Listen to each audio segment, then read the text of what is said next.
Well, good day and welcome to you. It is October the 14th, and I always like to wish people a good day wherever you happen to be. Hope you're doing well. If you are new to Search for Signs, my name is Gary Willing, and on this channel we talk about the emergence of Maitreya and the Masters of Wisdom. So there's a lot to talk about. We have a lot of videos where we talk about this, but if you are totally new to this information, you want to know more about it, like I said, even if you've heard this before and you want to know a little bit more or whatever, you want to see if it's true for yourself, definitely check out the links that I provided in the description portion of this video. You can get a lot of really good background information about the emergence of Maitreya, why it's important that Maitreya and these masters are coming back into the everyday world in the way that they are at this time, and of course, what does it mean for everyone that they're doing this. So hopefully you'll take advantage of it. A few videos ago, somebody had asked me a question based off of a lecture that they attended online, and they were left with, I'm assuming, reading into the question that they were asking, whoever's putting on the lecture kind of left them with Maitreya's kind of this ethereal being. And I wanted to kind of go into a little bit more depth on it because I talked about it, or at least tried to answer the question in the last time that, in the video that I tried to answer it. But for one thing, Maitreya is in physical form, but just like you and I, there's more to who he is than just his physical body. Now, Maitreya is the head and leader of this tiny group of what we call the Masters of Wisdom, who are really perfected members of humanity. They've come out of the human kingdom and are now in the kingdom above humanity, which most people are unaware of, that there is even a kingdom above humanity. They're aware of the lower kingdoms, like the animal kingdom and the vegetable kingdom and the mineral kingdom, but they think that we're kind of at the top.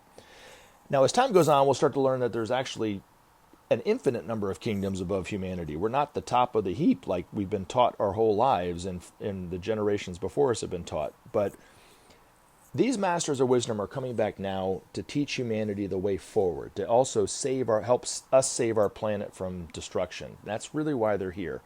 Now, the reason why I'm bringing this up again is because I had recommended that this person go to a video and listen to Benjamin Creme read one of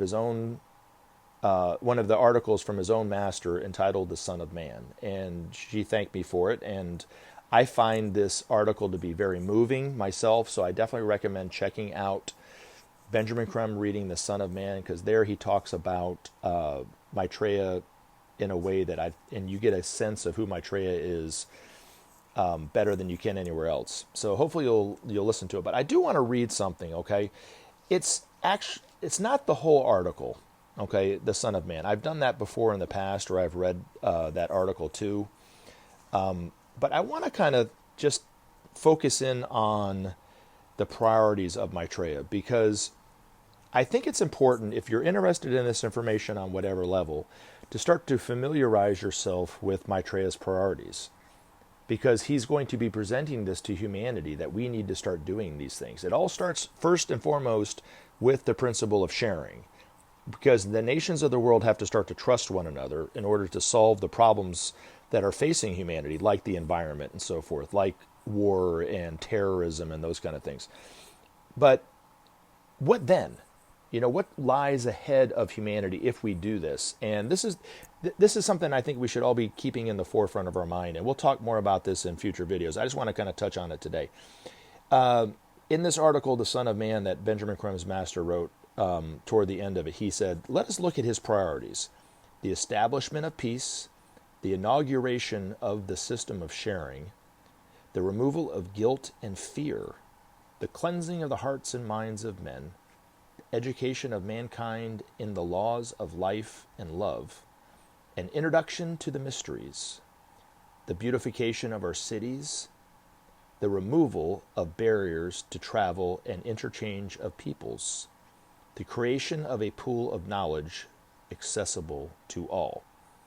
Now, I also want to leave us with this too. The last paragraph of "The Son of Man," he says that such a task is not an easy one, not even for the Son of Man, is clear. Ancient habits of division and separation have strong roots, while fear and superstition cast their spell over millions of mankind. But never before in the history of the world has a teacher come better equipped for his task. Maitreya has come to do battle with ignorance and fear, division and want. His weapons are spiritual understanding, knowledge and love. His shining armor is truth itself. Remember to take action and help SOP save our planet. Thanks for listening, and we look forward to talking to you again in future videos.